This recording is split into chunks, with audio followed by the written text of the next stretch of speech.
But then I retreated from all this work and I went to school for body work, not only on the physical level, but on the spiritual soul level as well.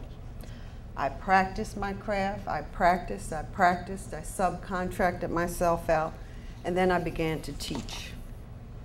So why am I giving you my resume?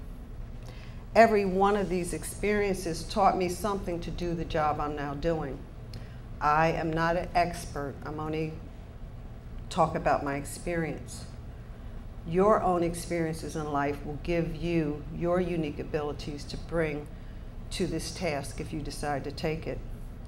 I gained really great administrative skills from corporate America. I also learned that sharing knowledge can change a life, as the urban youth were exposed to information that would make them better prepared so they could fulfill a dream, a calling. I learned that people are scared while working with people and coming into environments they do not know. This whole situation was a new environment for me. And I've learned that you can gain tools, whether you have them or not, you can gain tools to assist you to walk through your fears in order to prepare to fulfill your dreams, those things that are calling you all into this space. I watched when I worked in research lab how they observed everything through a microscope. They sat for hours and hours in one place and they compared day to day, week to week, month to month, and they just sat there looking through a microscope taking notes. I've learned in order to see clearly, you must be still to truly observe. I worked in my church where I had firsthand experience with hurting people who came to the church and cried for help. I've seen those same people return to the church and serve in manners that would assist other hurting people. That's what we're doing. Also, there were many large projects always going on in the church. I needed an army of volunteers to assist in some of these projects. I learned that in order for people to assist me, I needed to prepare the work for them to do. You really need to get this one. It will help you tremendously. In school, I learned from a variety of people doing body work and experienced personally the effects that touch has on the body. Every instructor brought something unique to the table. Every person who's going to come to you will bring something unique, a different perspective. If I were stuck on this is how I learned it and not open to receive, I know I would have missed the gifts God was showering down on me through all the people that walked into our lives. All nationalities, all different faiths, indeed whole other belief systems, but there is an army of people who have gifts and skills to offer you.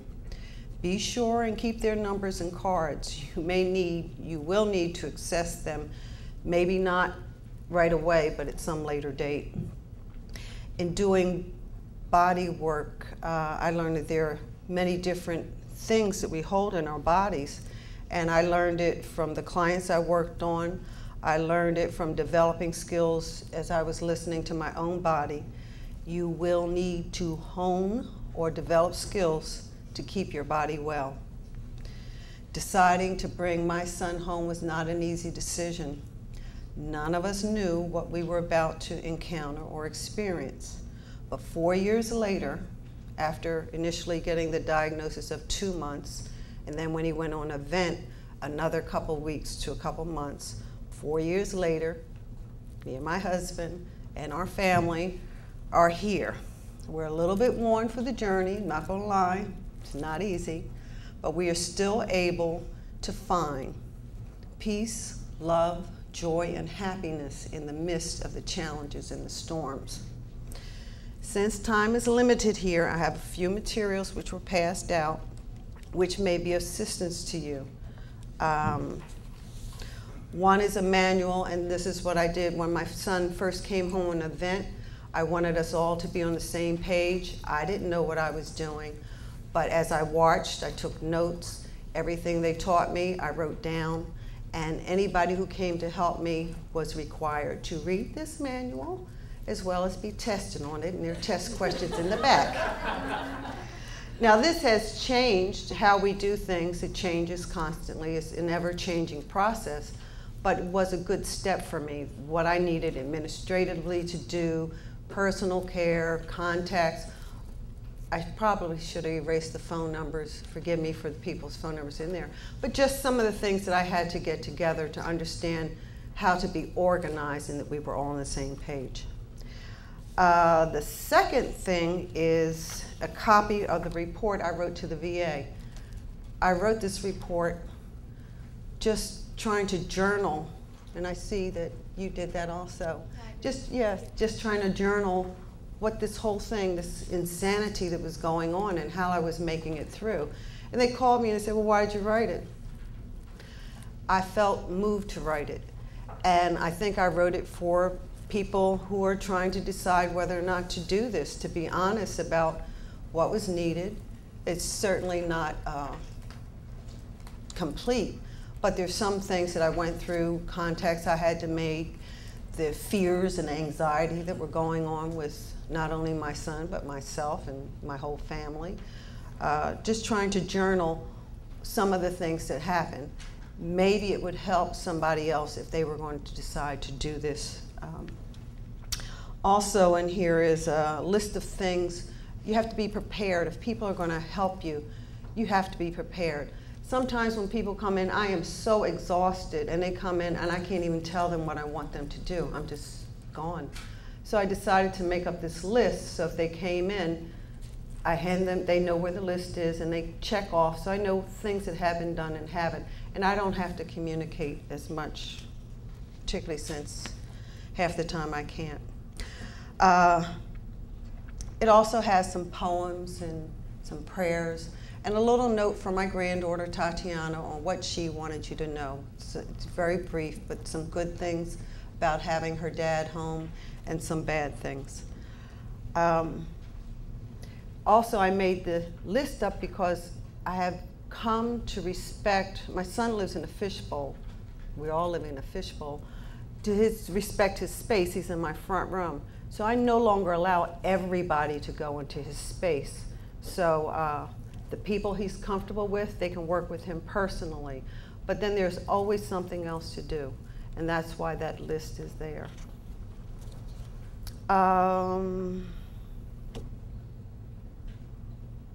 You have that. I'm done. I got a list of questions from Julie that talked about some of the questions you all might have. And I actually sat down and answered them, and that's when I realized that I had already answered them in the report to the VA, which is in the smaller, the non-red thing. But I would like, if I can give you one tool, it's free, it doesn't cost anything, you need no equipment. The only thing you need is loose, comfortable clothing, which you should be wearing anyway. So I'd like to take 2 minutes just to do a little breath with you, and then we'll open it up, if that's okay. All right.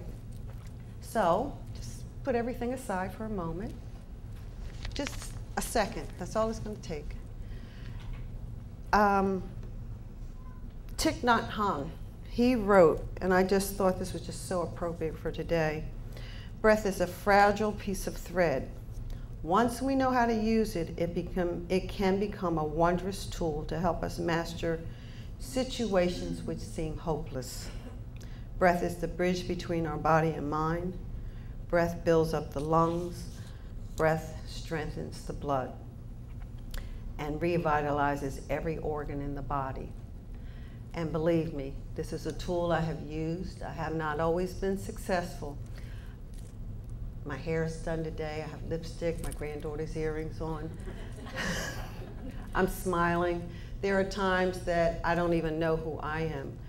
And I use this sometimes to call myself back to a place where I can be calmer, not be someone who I don't like who I am. But also, before we start this, this is a form, because this work is very hard, and I worked and worked and worked, you can ask my husband, on behalf of my son, challenging, doing whatever I needed to do, get in place, making up these reports. And I looked in the mirror and I did not like what I saw.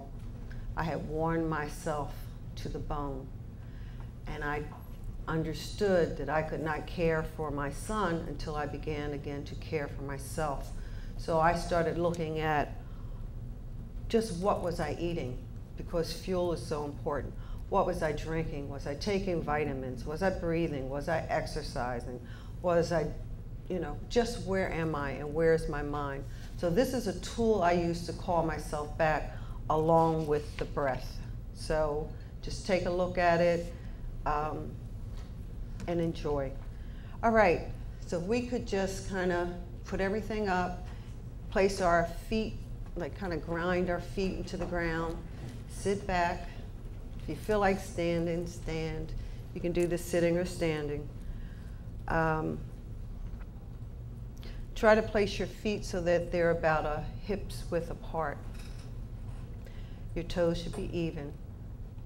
And just, if you feel comfortable, place your right hand on your heart and your left hand on your lower belly, because this is where we want to bring the breath into our lower belly.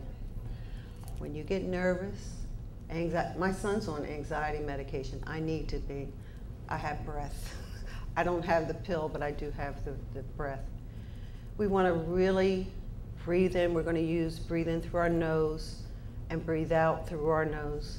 And our focus is to bring the breath deep down into the belly so that the hand, as you're breathing in, actually pushes out. Okay, so everybody relax, close your eyes, don't look at me, it makes me comfortable. All right, relax. Now breathe in through your nose and really press your lower belly out so that you can feel your hand moving. Breathe in and breathe out. Relax. Notice how your body feels. Does it feel comfortable? Is one shoulder higher than the other? Is there tightness? Do you feel anxious? Relax, just observe what you're feeling. And then again, breathe in to your lower abdomen. Push it out, push it out, push it out, real slow. Relax, hold, breathe out. And as you're breathing out through your nose, you're allowing your belly to be sucked in. Just relax. And one more time. Relax. Check in with your feet. Check in with your posture. Observe. Breathe in. Gently hold. Breathe out. Thank you very much.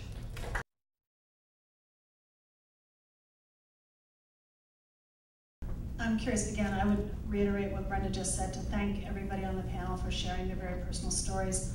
I'm curious, I know the answer for some of you, but how many of you had to do any kind of either minor or extensive renovations to your home to accommodate? Does anybody want to elaborate on what they had to do? Well, I could tell you my nightmare. We've been, I guess I could stand up. I always have a story, okay. We've been working on a home renovation for like 2 years now. My husband's a veteran, so we get this wonderful grant. It's a subsidized assisted housing grant that will pay for a nice chunk of an addition, and Jim's bedroom and bathroom are 3 steps up, so that's not real nice. We were hoping to get everything done in time for the ventilator, but it started a month after we came home on the ventilator, and we are planning on a nice size bedroom, a really big bathroom, and a new foyer so that we have a nice entranceway. We're bringing our deck up to be flush with the doors, so he has another means of exit, and walkways all around the side of the house. And when it's done, it's going to be amazing. Unfortunately, I fired the contractors, but you know, we're in litigation. So we're working on getting a new contractor, and things, you know, in the Cassidy house, things don't come in 3s, they come in 6s. But we are working on fixing the problem, and hopefully within the next 4 months, maybe, we'll be happy and living on our new bedroom. Sorry, they have to both be held together. in our situation, I own my own business. My husband and I own our own business, and we knew because of the very fast progression with Dominic that I didn't have the ability to leave him during the day. So we actually found a location that was a commercial building partially and a residential building partially. And so we made many renovations to allow me to work during the day on one side of the building and to be in our home on the other side of the building. And so we've spent a great deal of time, energy, and money in renovations to allow that kind of lifestyle to work for us, knowing that me leaving the house was not really an option. So we took things to the furthest end. We have a home where all the bedrooms are upstairs. So we were able to get a stair glide for Jim to be able to go from the first floor to the second floor. And that worked for a few months until it became unsafe for me to try to transfer him out of the chair into another wheelchair and wheel him into the bedroom. At that point, we excuse me, we had to move our bedroom basically into our living room, which was on the first floor. We did put in a bathroom on the first floor. We had just, I guess a half bath, just a toilet and a sink. So we had to do renovations so that we could have a shower for Jim to be able to use. So we did get an accessible bathroom on our first floor. Unfortunately, we weren't able to do any sort of additions or anything. So for about a year, we pretty much just lived out of the living room. But we had what we needed. When we first heard about my son's disease and he was in a hospital and we were planning to bring him home, we built a bathroom in our front room. He's actually in our front room, and it's a very large bath with a shower, and he used to be able to use it, but he's now totally confined to the bed. Also, my son is also a vet. We received the bathroom we covered. We received ramps. We did apply for some grants, but by the time we actually got through that process, my son's condition is not where I would want to do renovations in the home, because he is where it needs to be renovated, is where he is. So we make do with what we have, and basically he's not moving out of his space anymore. His wheelchair can fit through the door. We do have ramps. Hi. This question is for Lisa. And your husband was a veteran? Right. Was his condition declared service-related? All ALS is considered service-related, no matter whether you served during war, peacetime, or whenever you served. Oh, really? I didn't know that. Because the amount of veterans that are coming down with ALS are too great to deny a link. Lindsay, I know you spoke about your husband having multiple or one continuous infection with the pneumonia while in the long-term care facility that he was in at first. I'm wondering for everybody else, once you have them at home, what has been, if any incidents of pneumonia that you've had to deal with since being trached and vented? That is a good question, and from what I hear, Jermaine is doing, he's off the charts as far as his care because he hasn't gotten any infections. He's been home now on a vent for over 2 years. No bed sores, no infections. I'm also cooking for him. He's eating through a tube, but I think that has a lot to do with it. And he does get 24/7 care, which you cannot, 24/7 personal care, and I think that has a lot to do with the lower rate of maybe infection as opposed to when he was in a facility. But no, he didn't get it. And if I can just share, my husband does live in a facility. The first maybe 8 months that he lived there, I would say once a month still he was in the hospital with pneumonia. He had very high tone, and he would continuously bite his tongue. I remember one Halloween, I looked in the window, and because we went to wave at him because my son was sick, so we couldn't go inside. And I said, "Jim, you look like Dracula, what's going But he would continuously bite his tongue so hard that the blood would just go right down into his lungs, and that was, for him, what was causing all that pneumonia for him. He had made the decision, he was reluctant, which I certainly understand, but he had made the decision to have his teeth removed so that when he did clamp down, he wouldn't bite so hard. And that was 2 Christmases ago, and he has not had pneumonia since. So that's a good thing. I'll reiterate, it's an excellent question, and I am now convinced from my own little bit of kind of a little research and having a day-to-day experience of my husband that it truly is care that has prevented pneumonia and nothing more. I think that at home my husband is watched very, very carefully, and in the facility, our experience, unlike your husband's, our experience was that he was not. And so I think with good care comes, there's a tremendous positive benefit to that.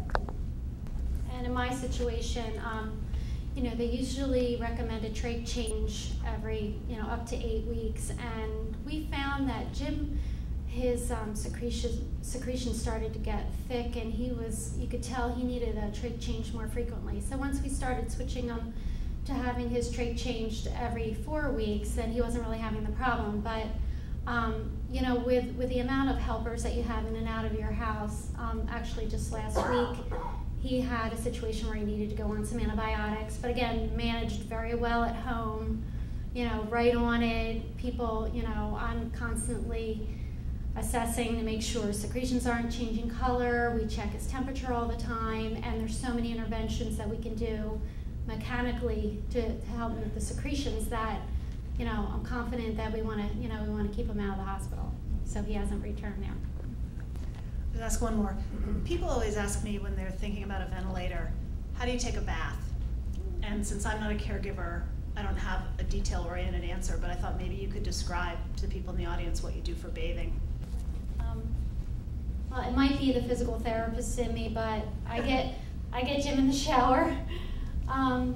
We need to transfer him out of bed, and I can still get him to walk a few feet to the stair glide up the stairs, walk him into the tub bench, and we give him a nice shower once a week. It would be more if you know, the shower was on the first floor, which it will be soon. Otherwise, you know, he gets a good bed bath, you know, every day. But you know, you can be in a shower. You just want to keep, obviously, you want to keep the ventilator out of the path of the water. But you know, the site can get wet, and actually, I find that with a nice humid air, it helps to mobilize secretions, and actually moving him to get him, you know, onto the stair glide and onto the transfer bench really helps to move the secretions. So I think the activity is really good for him. Lisa, you can just repeat this question. Do you cover the ventilator? The ventilator hose is long enough so that it's not near where the water is hitting. Like, we have a tub, and the tub bench, 2 legs are outside the tub and 2 are in the tub, so we transfer them on there, and the actual small portable ventilator, you know, is a good 4 feet away from them. So we set it on the other side of the toilet by the sink so that it doesn't get wet. In our situation, because Dominic is completely immobile from the neck down, it's quite a feat to get him into a shower chair and so on. So all of his bathing is done in bed, and he gets a bed bath every night. Okay, you guys don't have to answer this question, but I'm just curious, since I've been around for so long. I've had a lot of people who tell me I want to stay on the ventilator until I can no longer blank, communicate or whatever. Does any of your spouses or your son have an advance directive, or do you have a time frame? My husband says on a daily basis he needs to get his work done before he's going to leave. And he hasn't defined what that work is. but he says there's a great deal he still needs to do. So I believe that he may make a decision to pass on sooner than he can no longer maintain on the vent, but that further than that he's not yet defined. And this is a conversation that I continue to have with my husband as well. And he had said from the day that he decided he wanted to be on the ventilator that he wants to stay on the ventilator as long as in some way he's still able to experience his son growing up. So whether that be being able to see him or hear him or just, you know, experience that in any way, that's what his decision has been. My son has an advance directive. No, we don't have any time. We're still amazed that he's still here and able to communicate so well. He uses a Dynavox eye gaze. And he does have an advance directive, and it basically when he can no longer communicate, and who knows how long that will be. I guess I would like to just say one more thing about this idea of the advance directive. We did not think much about it in advance, but certainly we're so grateful in our situation that we had these documents in play and that we could rely on them. During the time my husband was in the long-term care facility, we became very friendly with another family whose, actually I became friendly with the daughter whose father was a late-stage ALS patient. And they had not made or prepared these documents.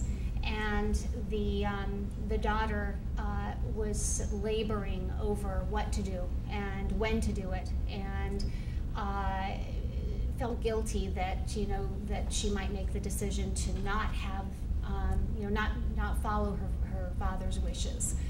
The mother was very ill herself, and so everything kind of fell back on the daughter.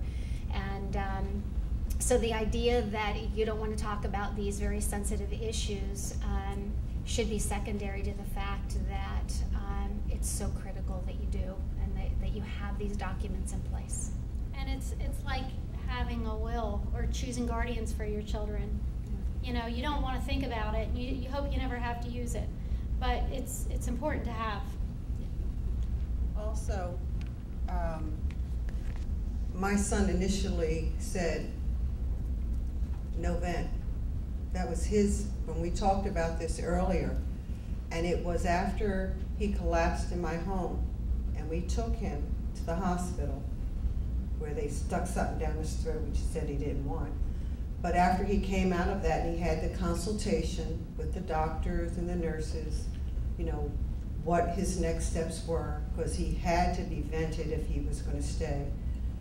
He made the decision after initially, you know, making it at a previous time. He changed his mind and he decided to be vented and put on a feeding tube because he still had the choice. The doctor explained to him he still had a lot of activities. He's a techie. He's still able to communicate well. He could always change his mind if he decided to be vented and go on a feeding tube. If he couldn't handle it, all he had to do was say stop.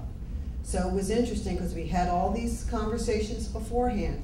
I had the papers in hand, but when it actually happened, something different happened, and he changed his mind, and he still has the ability to make that choice.